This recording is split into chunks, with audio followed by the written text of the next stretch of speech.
हम thermodynamics process का first topic discuss करेंगे, दैट इज आइसोथर्मल प्रोसेस।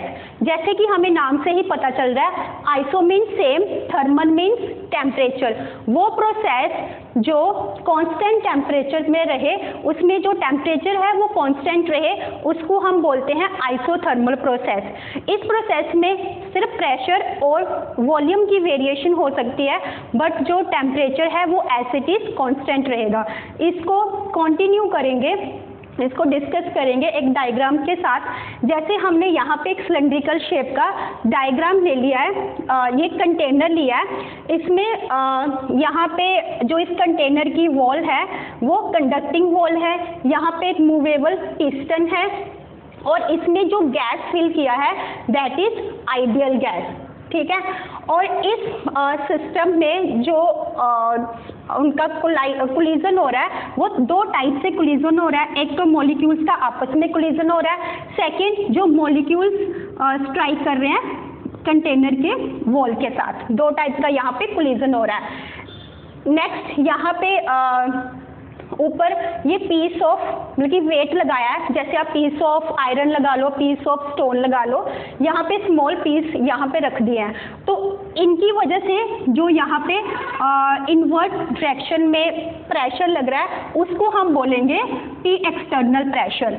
और जो अंदर का प्रेशर है, यहाँ का जो प्रेशर है जो आपस में कोलिजन हो रही है मॉलिक्यूल्स की और वॉल ऑफ द कंटेनर के साथ मॉलिक्यूल्स की कोलिजन हो रही है, उसको बोलेंगे pressure of gas, internal pressure, ठीक है।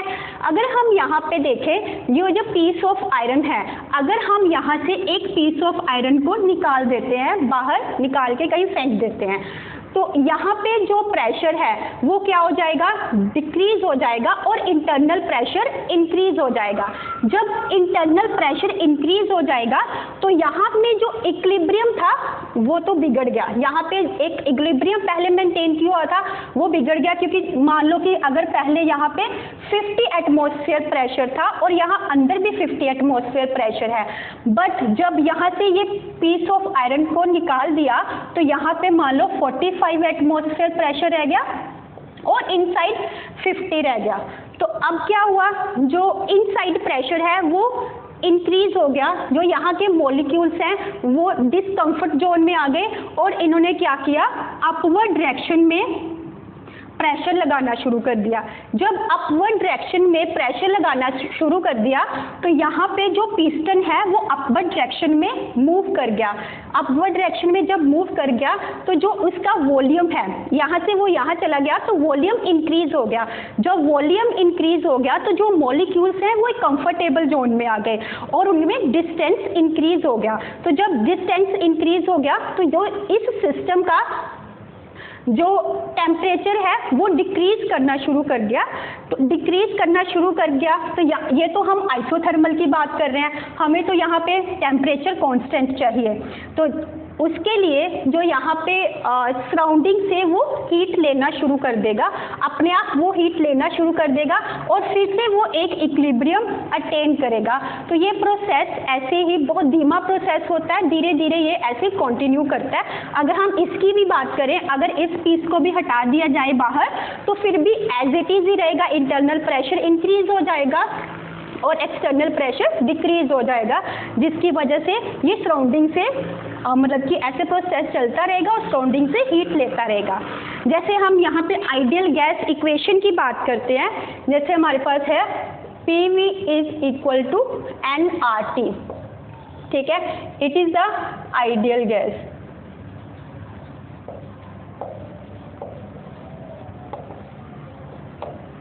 अगर हम यहाँ पे देखें तो P is the pressure, V is volume, N is the number of molecules, number of moles, R is the gas constant and T is the temperature।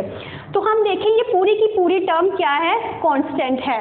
तो यहाँ पे जैसे PV is the constant, अगर यहाँ पे P की value निकालें तो P कांस्टेंट तो कांस्टेंट है, तो P की वैल्यू निकालेंगे तो क्या आएगा 1/V। तो P is inversely proportional to 1/V। तो इसमें क्या है, जैसे हम वॉल्यूम इंक्रीज करेंगे तो प्रेशर डिक्रीज होगा, चाहे वॉल्यूम डिक्रीज करेंगे तो प्रेशर इंक्रीज होगा, क्योंकि ये आपस में क्या है, इन्वर्सली प्रोपोर्शनल है, आपस में ऑपोजिट चलेंगे। तो इसको हम क्या करते हैं, P is inversely proportional to volume, इसको हम बोलते हैं बॉयल्स लॉ। ठीक है।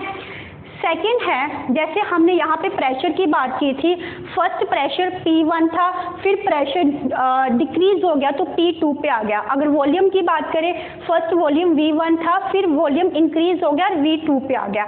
वैसा ही कंडीशन हम देख लेते हैं कि एक टाइम पे जो प्रेशर है हमारे पास P1 है और वॉल्यूम कितना है, V1। सेकेंड टाइम पे प्रेशर P2 है और वॉल्यूम कितना है, V2। इसको भी हम क्या कहते हैं, बॉयल्स लॉ। ठीक है। और थर्ड क्या है, PB is equal to constant, it is also known as Boyle's law. ठीक है। ये तीन जो लॉ हैं, इट इज तीनों को हम क्या कहते हैं, बॉयल्स लॉ। तो इसको देख लेते हैं graph, P versus pressure versus volume. जैसे यहाँ पे हमने प्रेशर ले लिया और यहाँ पे वॉल्यूम ले लिया। तो जैसे जैसे वॉल्यूम इंक्रीज करेगा, प्रेशर क्या करेगा, डिक्रीज करेगा। क्यों करेगा, क्योंकि यहाँ पे इन्वर्सली प्रोपोर्शनल है।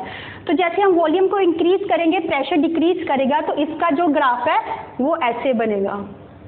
ठीक है। तो हम अगर देखें यहाँ पे किसी भी पॉइंट पे अगर हम देखें तो ये टेम्परेचर यहाँ पे कांस्टेंट है, आइसोथर्मल प्रोसेस में रहेगा, टेम्परेचर कांस्टेंट रहेगा। इस लाइन को हम कहते हैं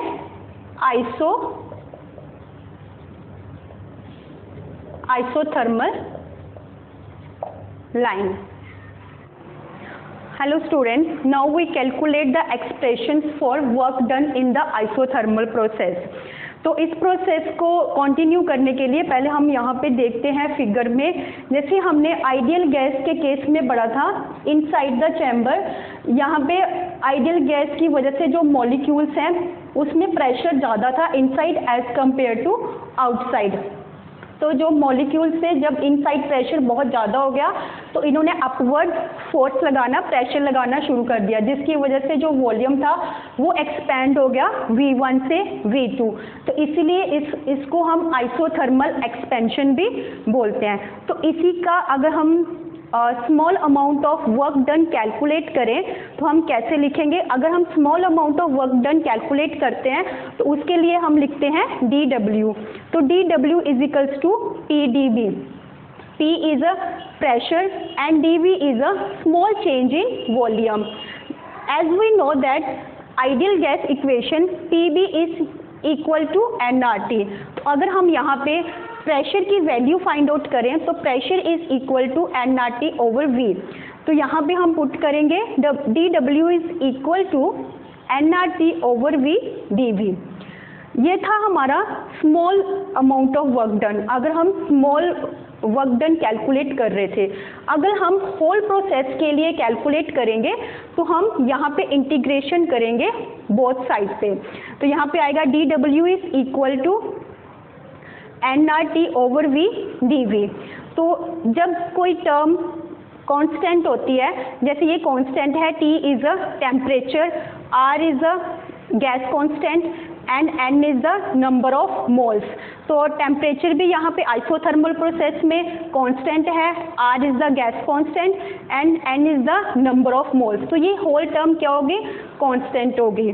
तो इसको जो भी टर्म कांस्टेंट है उसको हम इसके इंटीग्रेशन के बाहर रखते हैं, तो हमारे पास क्या आ जाएगा, इसका इंटीग्रेशन आएगा W is equal to nRT, इसका 1/V dV का इंटीग्रेशन है ln V, lower limit is V1 and upper limit is V2। Next is nRT, जैसे हमारे पास ln V है, पहले ये अपर लिमिट के साथ माइनस में जाएगा, माइनस फिर लोअर लिमिट के साथ जाएगा ln V1। तो यहाँ पे आ गया nRT ln V2 minus ln V1। In next step W is equal to nRT ln V2 over V1।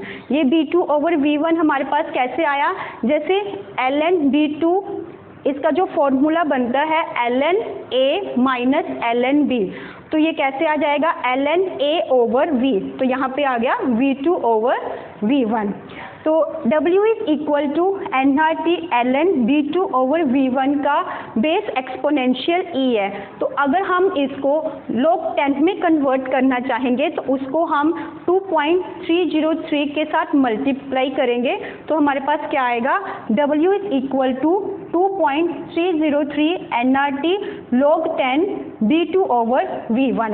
तो ये जो हमारे पास रिजल्ट आया है that is in case of volume. अगर इसी को हम प्रेशर में लिखना चाहते हैं तो हम क्या लिखेंगे, as we know that in case of Boyle's law P1 B1 is equal to P2 B2।